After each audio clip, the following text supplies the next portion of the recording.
at least the world building was good.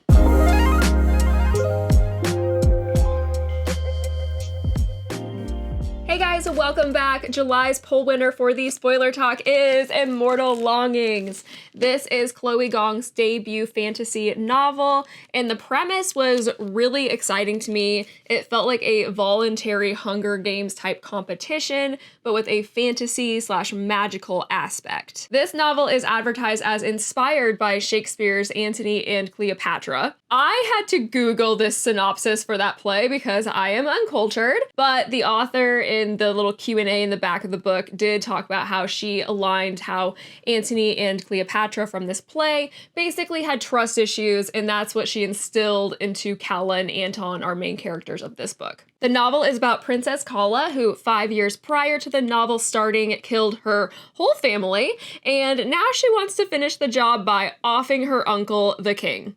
The only way to get to him, though, is to win in a competition that the kingdom holds. In this competition, at the end, the winner is congratulated by the king. So, you know, perfect opportunity for Calla. In this world, the characters have the ability to jump into other people's bodies and take control of that body. And the world building really does center around this ability. Now, before we get into the spoiler talk, just a quick little spoiler-free review. I personally found this book lacking. It's not one that is going to be memorable for me. I do feel like a book with a similar type competition, but instead of jumping, the niche is vampires, is The Serpent in the Wings of Night.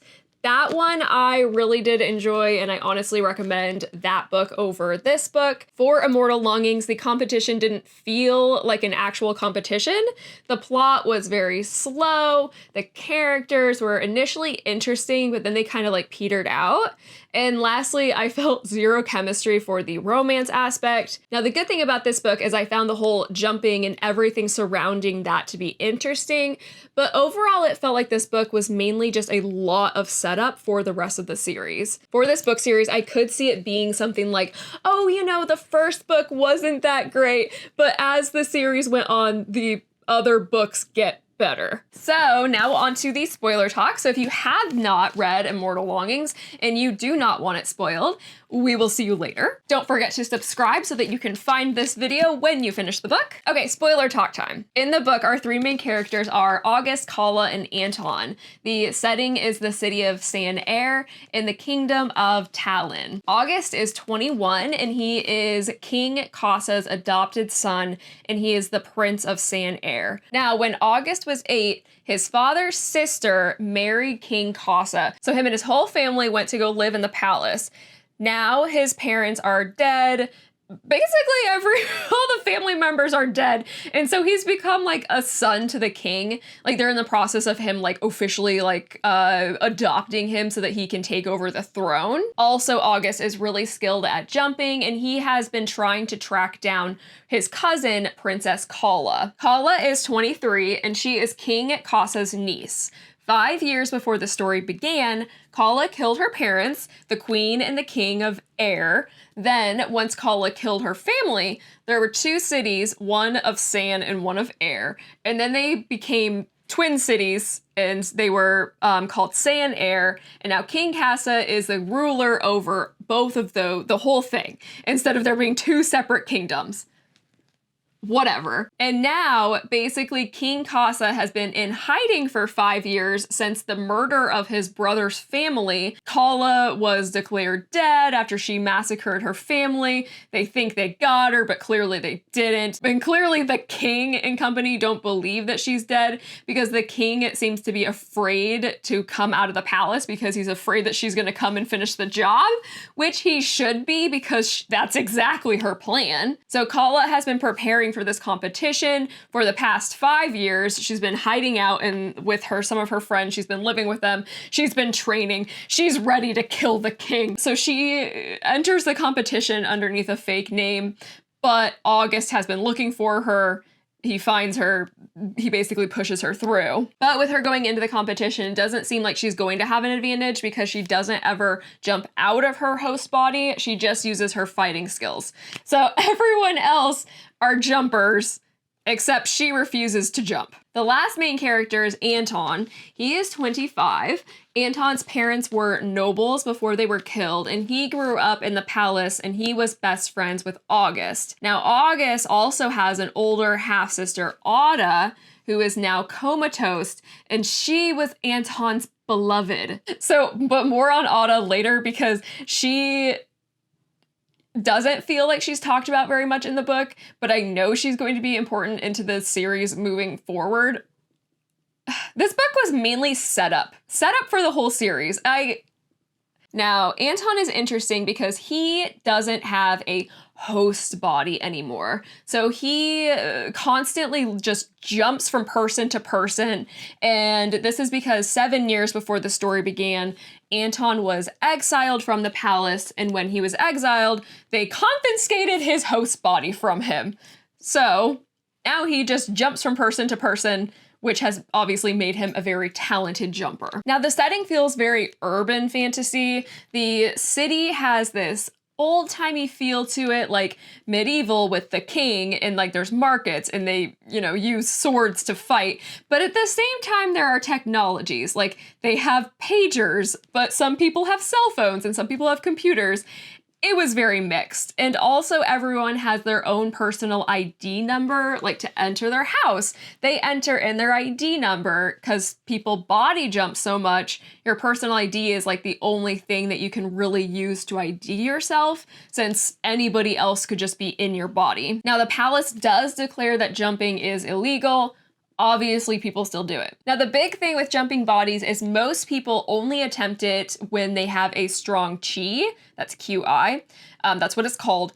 It's like their soul, basically. So if you were to jump into a body where the other person's chi is stronger than yours, you can basically lose yourself.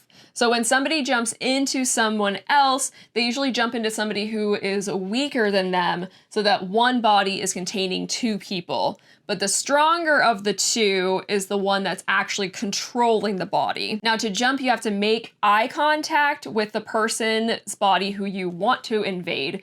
And then there's this flash of light, and then your eyes will follow your chi with you around. So a lot of times if someone has like distinct eyes, you can tell what body they're in because that'll be what eyes are reflecting. So the eyes change as people also jump around.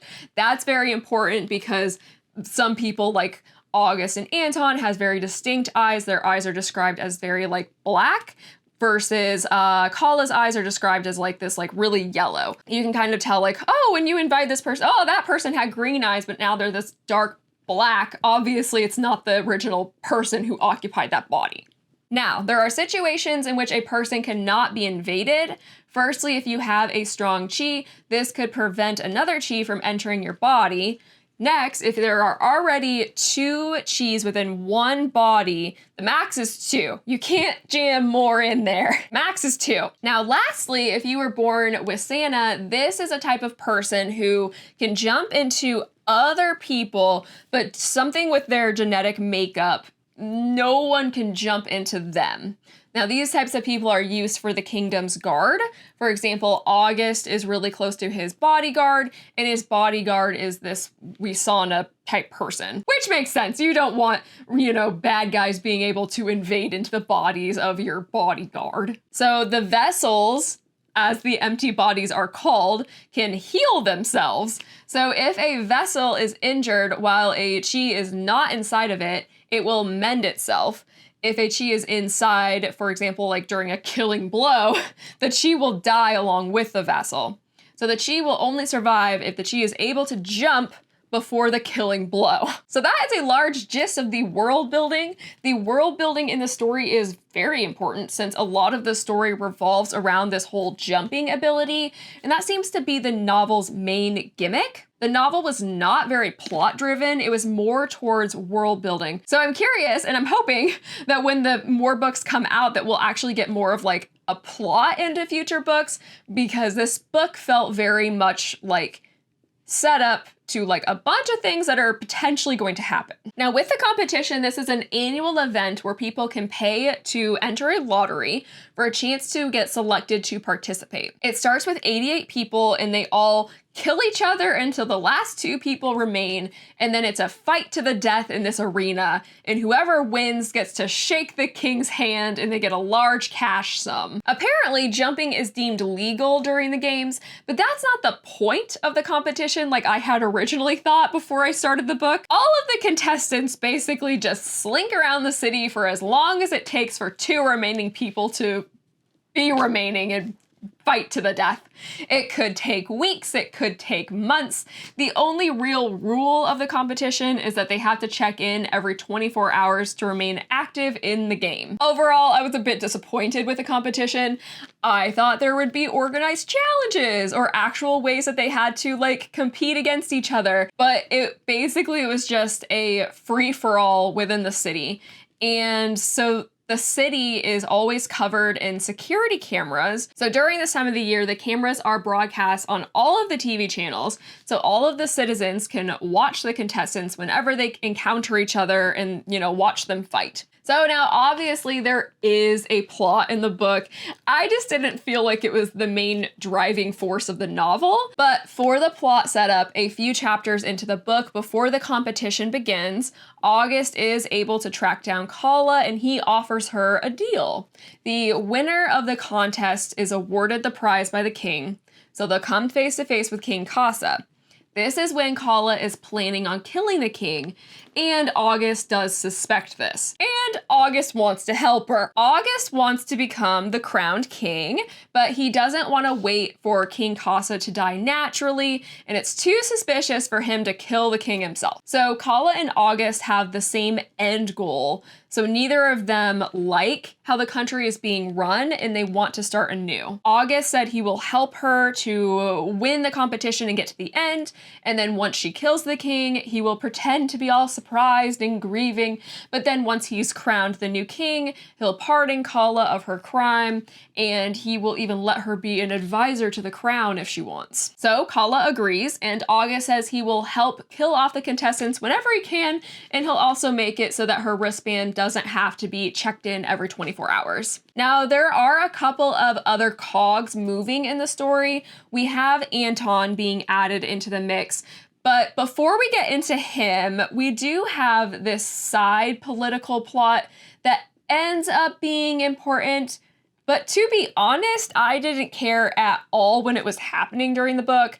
I found the political sections to be very dry and boring. Apparently, there's a lot of suspicion of a neighboring kingdom of, I think it's Sika, sending spies into Sand Air and the possibility of the thought of an invasion. So throughout the novel, August is like, what is going on?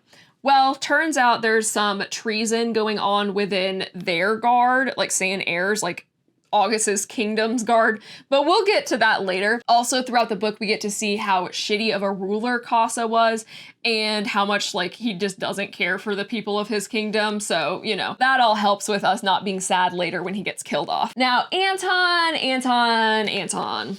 Not sure how I feel about this character. Throughout the story, it felt like we almost made it to the halfway point of the book before finding out that Anton entered the competition to help fund Otto's hospital stay. Like I said earlier, she's in a coma. It felt like we danced around this fact forever in the book, even though it was mentioned in the premise. Like, it felt like it was going to be, like, a big deal, but then he never, like, outwardly was like, I need to save Otto! He didn't seem like he cared that much. So the main gist of Anton is we know he is a skilled jumper. He grew up in the palace. He was exiled for an unknown reason, likely surrounding Otto's coma state.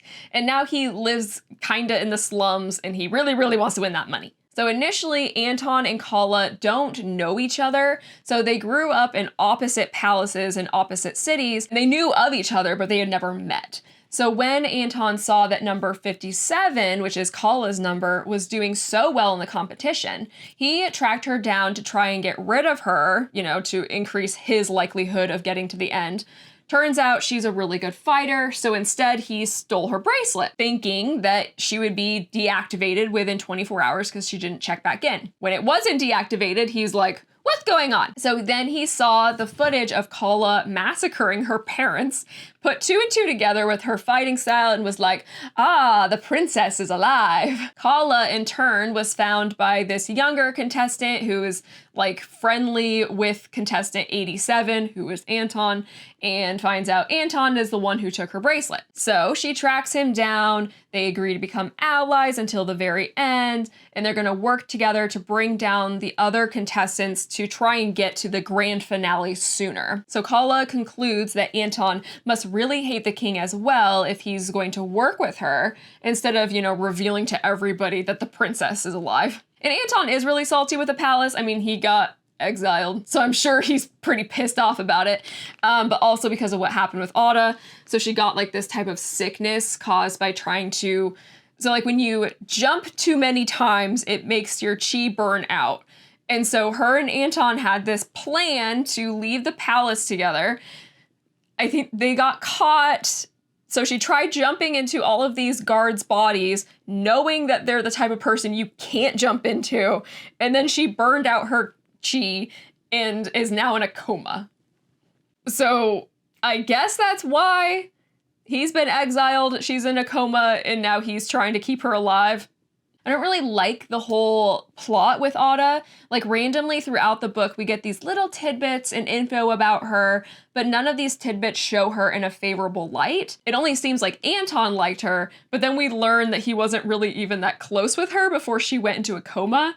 He just feels like he has to keep her alive in the hospital because he made her a promise that he would be there for her forever, which doesn't make sense, but whatever. So initially she feels like an important character because she's important to Anton, but I didn't get it. Like, I don't feel like the relationships between these characters were developed very well, but who am I to say? So come to find out, August realizes that Anton is in the game. He puts 2 and 2 together that Anton is trying to get the money to keep Otto alive.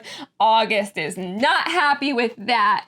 August wants Otto dead because apparently before Otto and Anton were trying to flee the palace, there was like this plan where a bunch of them were going to flee together, and then Otto found out August's secret that he wanted to overtake the king before her coma. And so he's afraid if by some miracle she awakes, that she's going to out him. So August tells his bodyguard to go kill her. So the bodyguard slowly starts poisoning her through her IV at the hospital. Okay, so the more I talk about the book, the more I keep thinking how weak it was. So at this point in the book, we only had about 130 pages left, and I still don't feel like anything has happened yet. The competition has been going on for weeks. Anton and Kala are teamed up, but I don't feel any like chemistry between them. It's advertised as having, a bit of a romance in the book,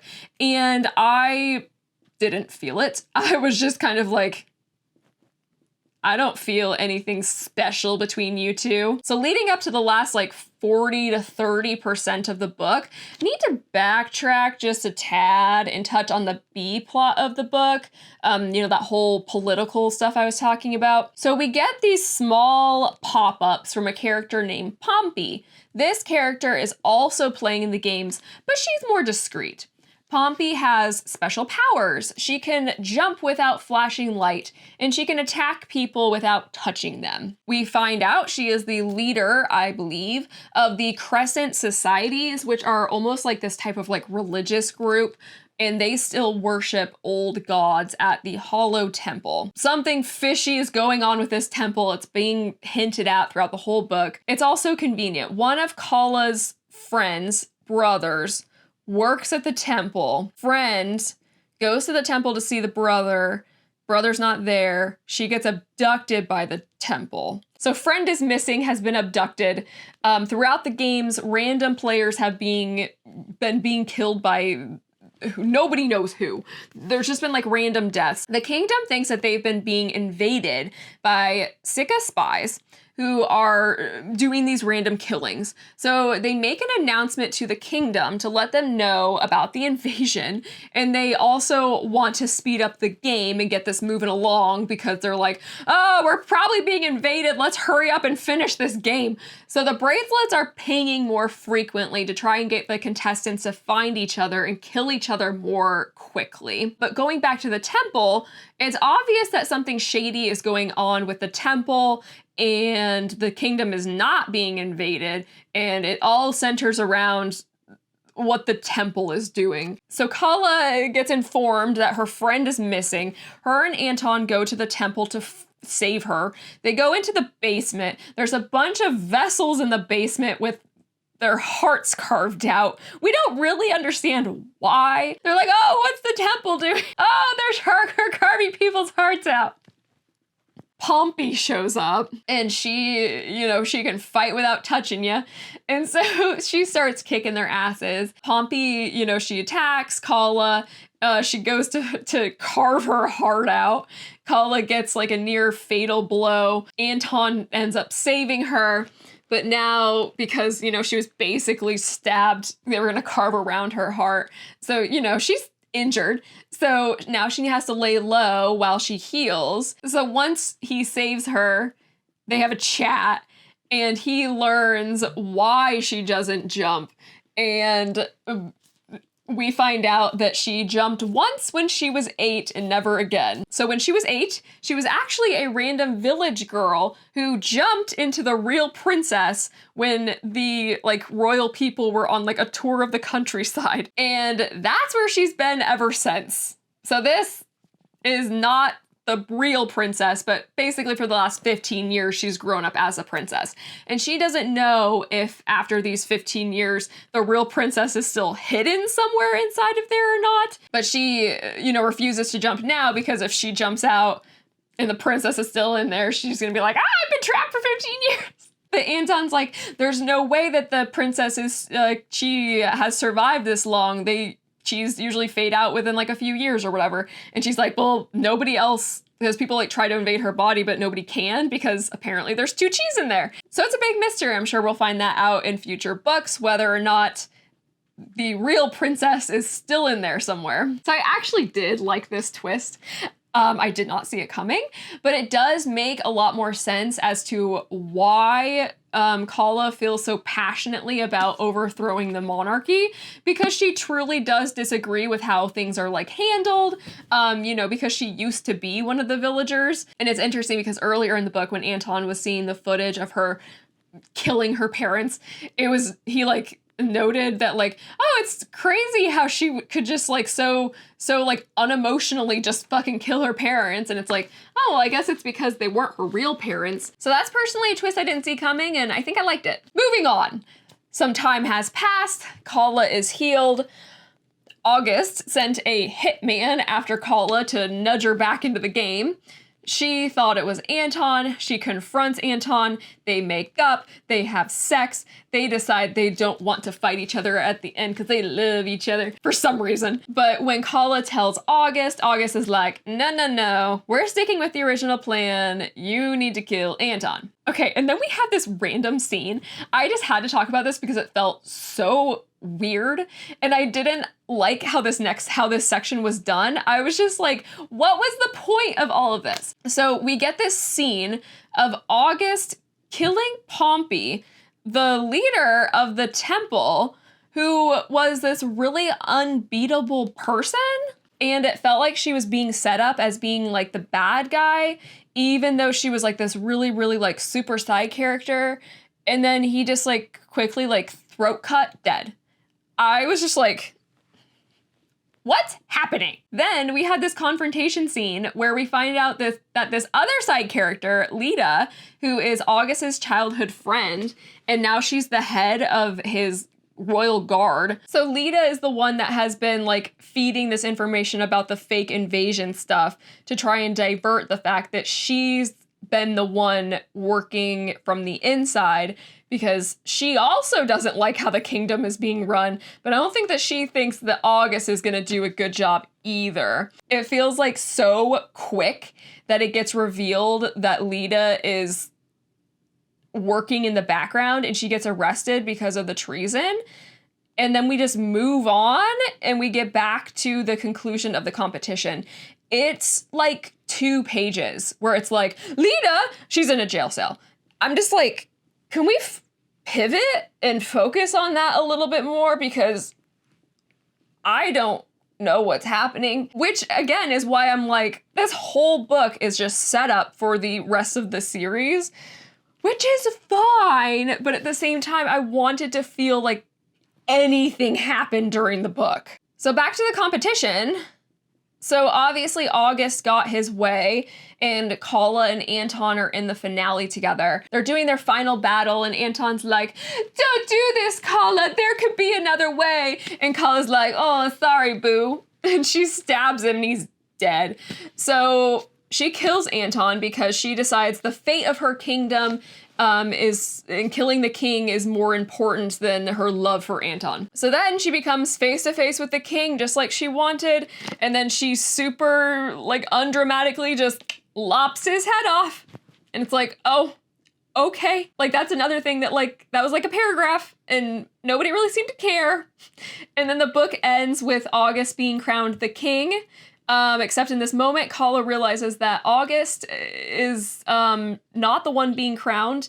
It's actually Anton in his body. You know, she sees his eyes and she's like, those are Anton's eyes. And Anton is a little pissed at her, probably feels a little betrayed that she decided to kill him. And then the book just ends. So I guess we can assume that right before the body that Anton was in died, he jumped into August's body, but this whole time in the book, we've been going on and on about how August's chi is like so strong and wouldn't ever be able to be overtaken. But I guess Anton's stronger.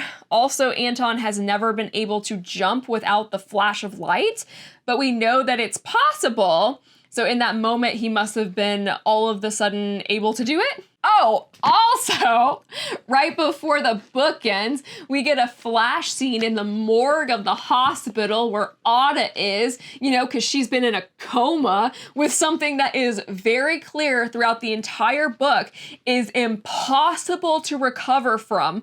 Plus, she's been being poisoned for weeks, and then she just wakes up in the morgue and she's like, take me to the palace. I'm sorry, what? I'm just so disappointed in this book, but at the same time, I need to read the next one because I want to know what the author is thinking and where they are going with all of this. There were so many like threads that were just left hanging in this book that we got no explanation for, and I'm a little irritated. It's just like, okay, Lita, this character that wasn't really in the book much, ends up being the person behind everything.